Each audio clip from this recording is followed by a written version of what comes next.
All right, today we are going to move on and do the next unit, which is Unit 11, which is about states of matter. So, we are going to be talking about solids, liquids, and gases, but obviously this is an honors chemistry high school class, so it is not that simple. We're going to go into depth and talk about deep concepts, okay? The good news is that there is no math in this unit. So, the bad news is that because there is no math, it's all conceptual, so you have to understand the concepts, and there are a lot more notes involved. So, there's going to be lots of writing. There's going to be a lot of you needing to stay awake and pay attention. So, just so you know. That does mean that there's not going to be a lot of worksheets given out. No. It's going to be a lot of notes, and then you regurgitating the information back to me. Do we have like a cheat sheet for the test, like in our notes? Your cheat sheet is your brain. Yes, Payne. Yes, Payne. All right.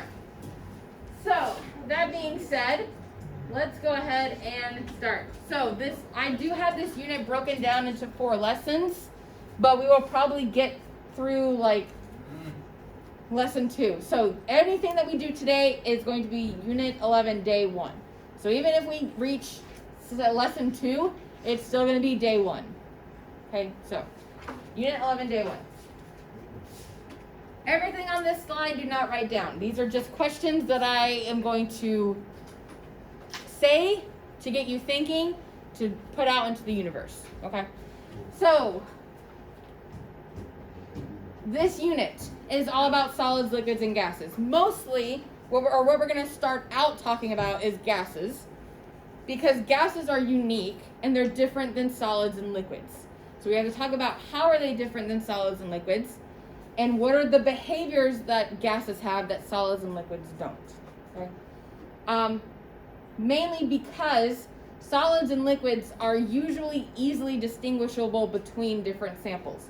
So solids and liquids, they can be different colors, different textures, cloudy versus not cloudy, brittle versus hard, shiny versus not shiny. All these different characteristics can help you distinguish between multiple different solids or multiple different liquids. But for gases, it's a little bit more difficult than that, obviously, because the air that we breathe is made out of many different gases.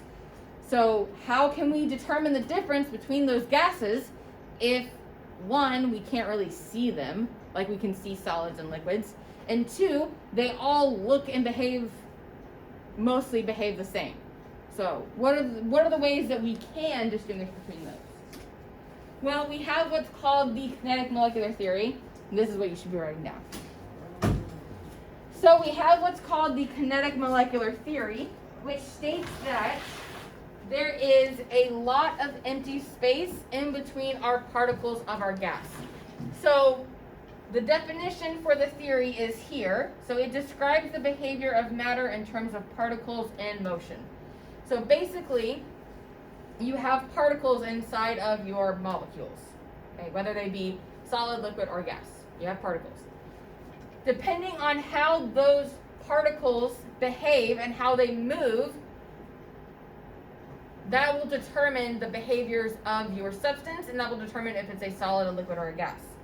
More often, this theory is more or less based on just gases alone, but it can be used for solids and liquids. So this model makes several assumptions that we're going to talk about. We're going to talk about size, motion, and energy of gases. So again, this theory or this model usually talks more about gases, but it can be used for liquids and solids.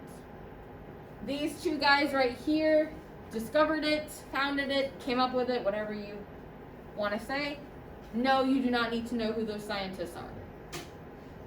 So no, you don't need to know who they are, when they were born, none of that. You don't need to know that. You do need to know what the kinetic molecular theory is and be able to explain what it is. So these 2 bullet points are the important ones.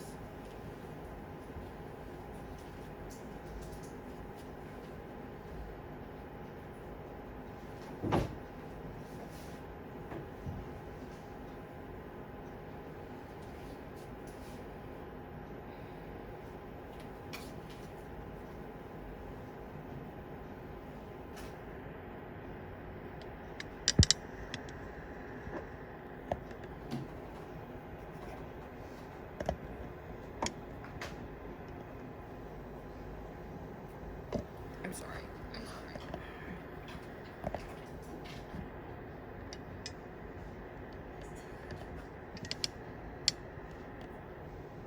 Okay. All right. So our first assumption is about particle size. And this assumption states that for gases, again, this is mostly for gases. So for gases, our particle size is very small. So our particles are very small. And also the thing that's happening is that there is a lot of empty space in between those particles. So why gases are so unique in comparison to liquids and solids is that there is a lot of empty space in between those particles. That amount of empty space is going to allow those gases to have unique characteristics that solids and liquids don't have.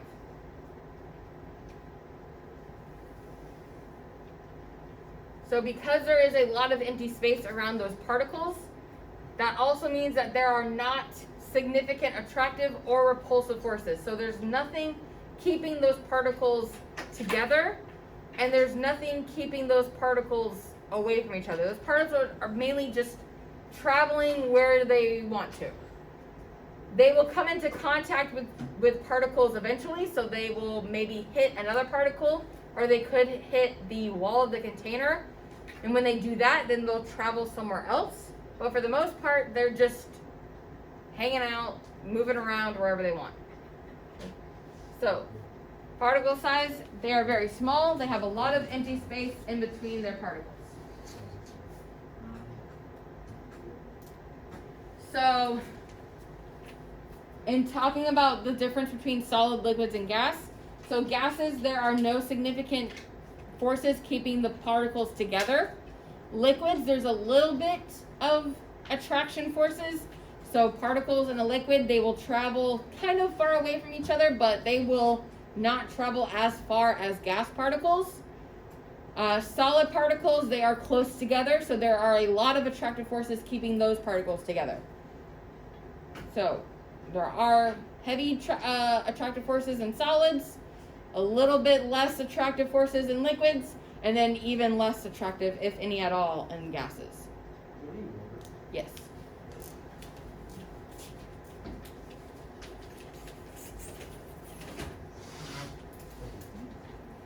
The second assumption is particle motion.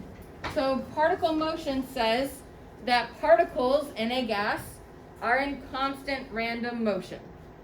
So they are going to move in a straight line until they hit something. That something could be another particle. It could be the container of the wall of their container. But they're just going to travel until something makes them go somewhere else. So they're in constant random motion. These collisions, so if they hit another particle or if they hit the walls of their container, that's a collision. Those collisions are said to be elastic because we have what's called the law of conservation of energy, which is much like the law of conservation of mass or matter, which states that you cannot create nor destroy energy, much like you cannot create nor destroy matter or mass. It's all saying the same thing. You can't make something out of nothing. So all of this energy is going to be transferred from one particle to another, or one particle to the wall of the container, and then back to the particle, and vice versa, and all this transfer of energy. But you're not just going to have energy being made out of nothing. It's all going to be transferred from one particle to another, or one particle to the wall of the container.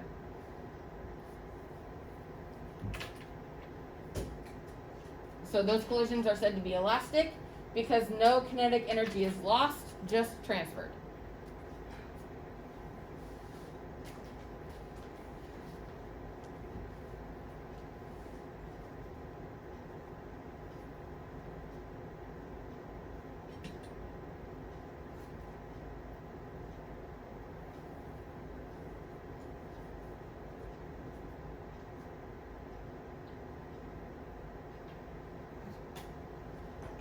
The third assumption is about particle energy. And this assumption says that all of your particles in a sample of gas, so again, we're talking mostly about gases, all of your particles in a sample of gas are going to have different kinetic energy. So this is the kinetic part of the kinetic molecular theory. So all of your particles are going to have different kinetic energies. This is because they're going to have the same mass, so they're all the same element, so they're all made out of the same stuff. So they're going to have the same mass, but because they're moving in constant random motion, they can move at different velocities. So kinetic energy is the measure of mass and velocity, how fast you're going. Okay? So your particles are going to have the same mass, but they're going to move at different speeds. So what you have is, this is where our temperature comes from. So temperature is not how hot or how cold something is. Temperature is the average kinetic energy of all of the particles in whatever sample you are measuring. So if your kinetic energy is high, if your particles are moving at a high velocity, then your temperature is high. If your particles are moving at a low velocity, then your temperature is going to be low. So that is what temperature is, the average kinetic energy of the particles in your sample of matter. It's not necessarily how hot or how cold something is. It is how fast, what is the velocity of the particles in that sample. So this is why gases, so again, we're talking about gases here. This is why gases are usually found at higher temperatures, and they typically stay around those higher temperatures because they have a higher kinetic energy, because their particles are moving at faster speeds. Going back to the kinetic molecular theory, this is because there's so much empty space in between your particles that they can travel at faster speeds at longer distances, depending on what container they're in. So if you're thinking of the outside air, they're able to travel at higher velocities for longer distances without coming into contact with other molecules, other gases. Okay? So temperature is the average kinetic energy of the particles in a sample. So what these assumptions do is they basically allow us to see the unique behaviors of gases that solids and liquids don't have. The first one being density. So your gases are going to be the least dense substance or state of matter, and your solids are going to be your most dense. So here I have a picture of how you can think about that. So if you have a very dense substance, and what you have to realize is you are talking about the same material. So think of solid water, so ice, versus liquid water versus gaseous water, which is water vapor. So think of, you have the 3 different phases of water in one container, or 3 different containers. So 3 phases, 3 different containers. You have the same amount, so the same volume in each container. So let's say that you have 5 grams of solid ice here. Let's say you have 5 grams of water here. And let's say you have 5 grams of water vapor here. Vapor. So you have the same volume or the same amount of stuff inside each of these containers. But what you are going to have is you're going to have a different density, because your solid particles are going to be tightly packed together. So you can fit more particles in the same amount of stuff, in the same mass. Your water, the particles are going to be a little bit more far apart, so you can fit a little bit less particles in the same volume. And gases, you can fit even less amount of particles in the same volume. So your gases are going to be your least dense, your liquids are going to be in the middle, and your solids are going to be your most dense. Does that make sense? Okay. Again, that is due to the fact that there are so much empty space in between each of my gas particles. So I'm only going to be able to fit enough particles inside this container Whereas these particles are very, very close to each other, so I can fit more particles if it's in a solid, less particles if it's in a liquid, or liquid and then a gas. So gases are the least dense, solids are the most dense, liquids are in the middle.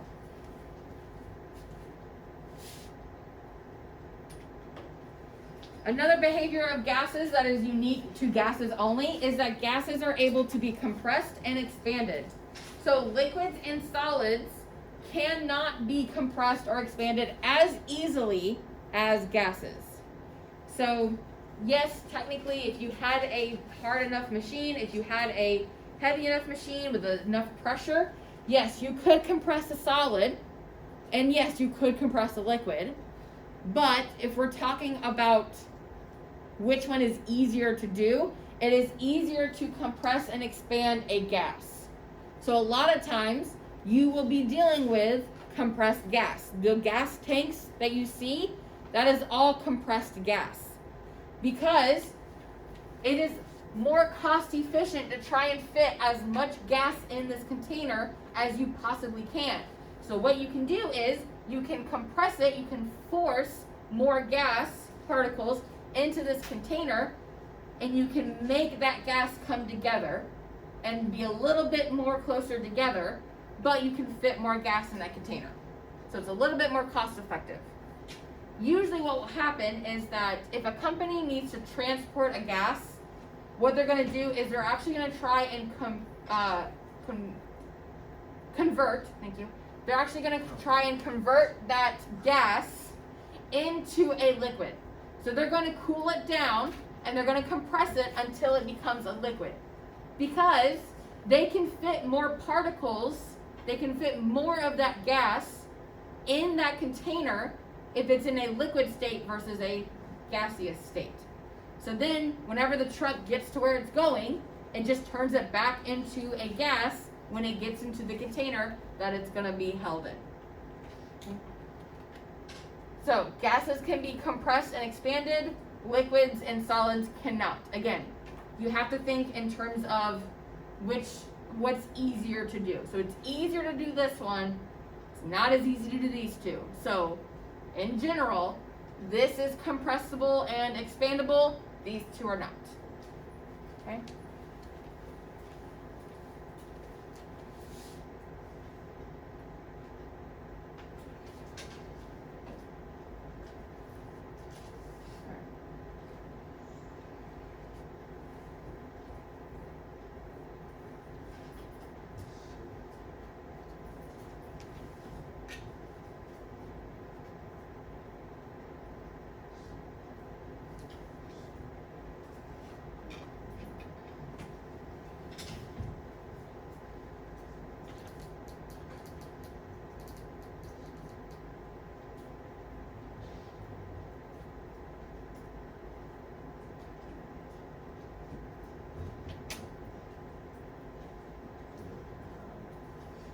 Alright, so another behavior of gases that is unique to gases is that it can undergo diffusion and effusion.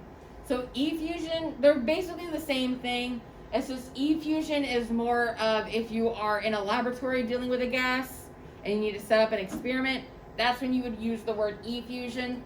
This is what you need to know. So we'll focus more on diffusion than effusion. But essentially, diffusion is the same as expansion. So the gas, whatever gas you have, is going to expand and diffuse in whatever container you put it in. The unique thing about this is that if you have another gas present in that container already, then because there is so much extra space, so much free space in our particles or around our particles, the particles of the new gas that you introduce are going to go find those empty spaces and diffuse into those empty spaces. So they're just going to mix together and they're going to diffuse. Now, liquids do this as well, kind of, sort of. Solids don't really do this, but it happens quicker and it happens better in gases than it does liquids. Again, because there's so much extra empty space around our particles. Liquids take a little bit more effort. If you've ever put food coloring in water and just left it alone, it doesn't really diffuse throughout the whole glass. You have to stir it. You have to manually make it mix. But a gas is going to do that on its own. It's going to go out and it's going to travel until it reaches the edges of whatever container it is in. So it's going to mix by itself. Your water, not so much. You have to make it, you have to stir it. You have to make it diffuse. Okay? So again, you're going to have to think of the relationship between solids and liquids into gases. So which one is easier to diffuse? Which one is easily compressible? Which one is more dense? You have to think of those three states of matter and answer the question thinking of your three states of matter. Your solids, your liquids, and your gases. Okay? The last behavior that you need to know, so don't write this down because this has been on the same slide for the last 3 slides. Don't write this down because we're not going to be talking about diffusion. This is the important thing that you need to know, this last bullet point. So that last bullet point says that lighter gases, because of diffusion, because gases are so easily diffused, your lighter gases, so the things that have less mass, those are going to even diffuse more easily than your heavier gases. So your hydrogen, because it's so light, because it's so has less mass, it's going to take very little effort for it to diffuse throughout the container. Whereas, your oxygen or your heavier gases are going to take a little bit more time because they have more mass. Okay, they're going to take a little bit more time, a little bit more effort to go the same distance that your hydrogen just went through. Okay? So your lighter gases are going to diffuse more rapidly than your heavier gases. You said that was it? For the behaviors.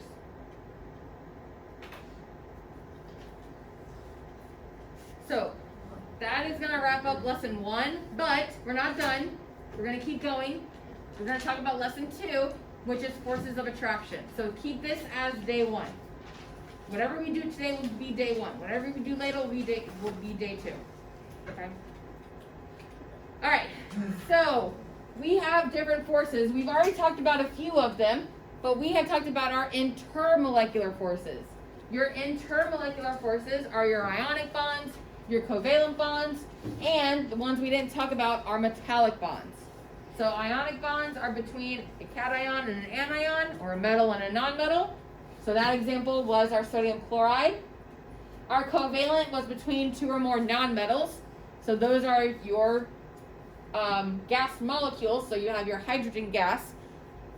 And then lastly, your metallic bonds are between 2 or more metals. Your metals are held together by what's called a sea of electrons. So what's going to happen is all these metal atoms, so for example this is iron, so all these iron atoms are going to kind of come together, and all the electrons in this mass of iron are going to just travel between the different atoms. So you have a sea of electrons, or you have delocalized electrons just kind of floating around and holding together all these atoms. Okay? So these are our intramolecular forces. Now we need to learn about our intermolecular forces. So we do need to know the difference between intermolecular forces and intramolecular forces. So the prefix inter means between. So intermolecular forces are between different substances. So we're going to look at the forces that are holding together 2 or more different molecules or compounds. Intramolecular means within. So intra means within. That is within one molecule, within the same molecule. So these are the ones that we've learned about. We learned about how does a molecule of sodium chloride hold together? How does a molecule of oxygen gas hold together? Now we need to learn about our intermolecular forces.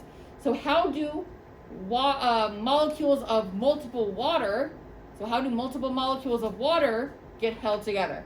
How do multiple molecules of hydrogen get held together? Those forces are what we're going to learn about.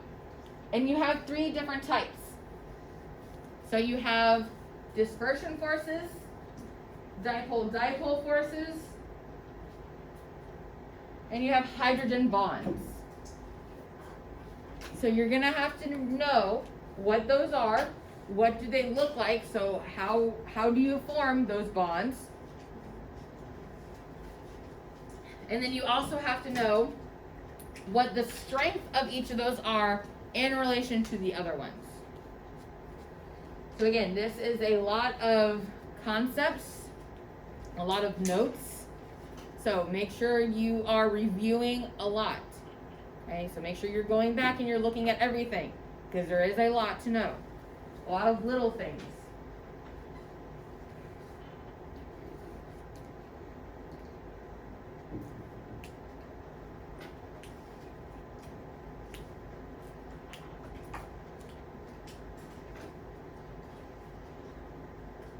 Yes, sir. So, intra is the one in horizontal, or? Yes. So this is within one molecule, so this would be in your molecule of sodium chloride. This one would be, okay, how do you have multiple sodium chlorides bonded together?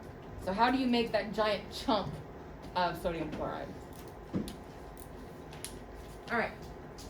So our first one is our dispersion forces, and I will star the important things. So you need to know that your dispersion forces are between any 2 particles. This makes them your weakest of the 3 forces. And this is because they have a temporary shift in the density of electrons, also known as a temporary dipole moment. So this is another word for that. So the temporary dipole moment, what's happening is that when your molecule, so you have 2 different molecules here, because this is an intermolecular, so this is between 2 different molecules. So what's happening is these 2 molecules, what they're going to do is they're going to come close to each other, and when they do, the electrons that are surrounding those molecules are going to repel each other, because like signs repel, right? Opposites attract, like signs repel. So if you have electrons here and electrons here, what's going to happen is that they are going to repel against each other, and they're going to move to one side of the atom. So what has happened is that your electrons have moved to this side of this atom, and these electrons have moved to this side of this, molecule. These are molecules, not atoms. So the electrons have moved to this side of this molecule and have moved to this side of this molecule. So now what is happening is you have a positive end where none of your electrons are, and you have a negative end where most, if not all, of your electrons are. So you have a positive end and a negative end. So now your opposite signs are going to attract. So now your negative end is going to be attracted to the positive end of one, and the negative end of that one is going to be attracted to a positive end of another one, and so on and so forth. The thing is that this is only temporary. This is temporary. So as soon as those molecules come together, they're going to form these dipole moments.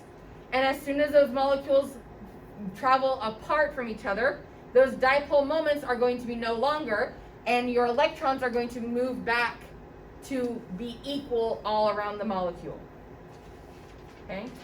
So they are the weakest because you have a temporary dipole moment. You have a temporary shift in the location of your electrons, making a temporary dipole molecule.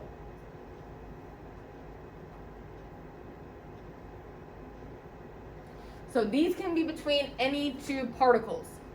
So anything that does not have the other 2 forces will automatically be a dispersion force.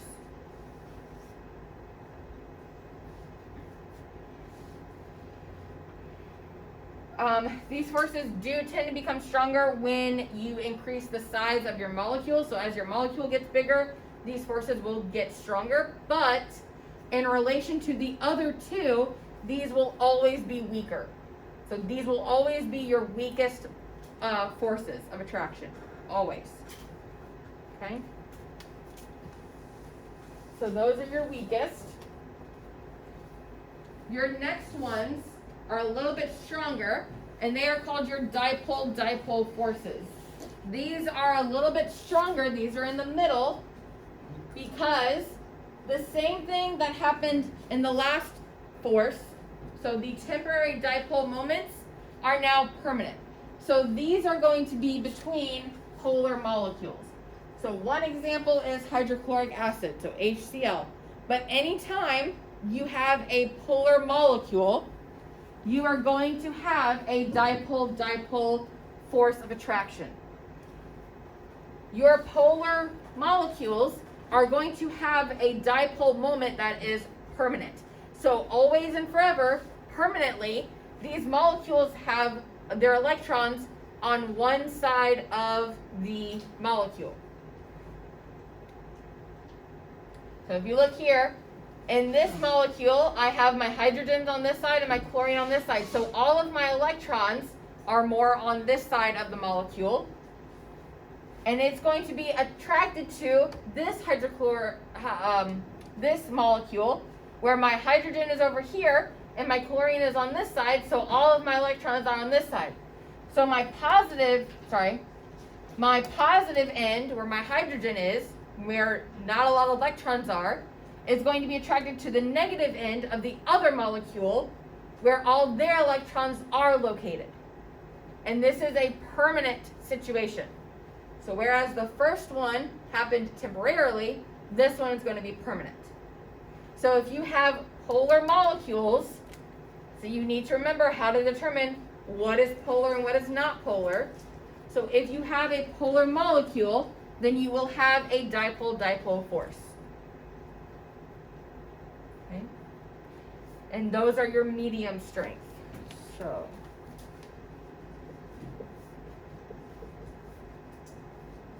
medium strength.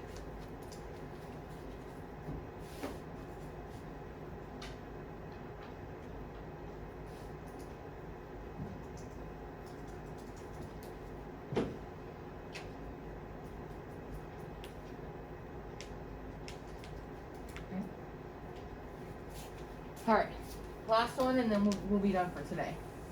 So one more, and then we're done.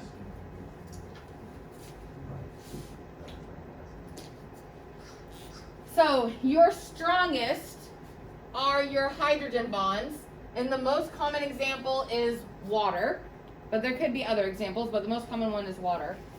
These are the strongest of the three, and this occurs when you have, oh, not that one. This one.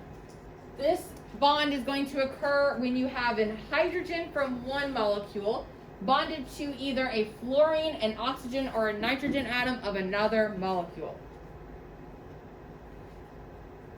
So if you notice here, I have 4 water molecules.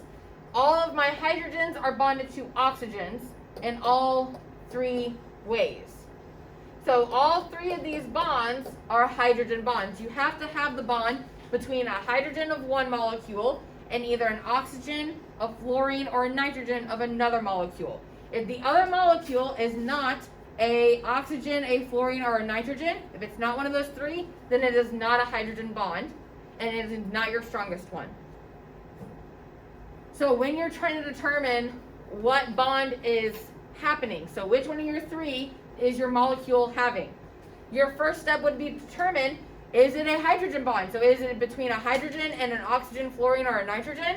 If it's not, then it would not be a hydrogen bond, and you would go to your next one. So is it a polar molecule? If it is a polar molecule, then it would be dipole-dipole. If it's not a polar molecule, then it would be dispersion. So if your force that you're looking at, if your bond that you're looking at does not pass the test of a hydrogen bond or a dipole-dipole bond, then it is automatically a dispersion bond. So if it's not hydrogen, it's not dipole-dipole, it's dispersion. Any questions before you leave? All right. We will continue this tomorrow.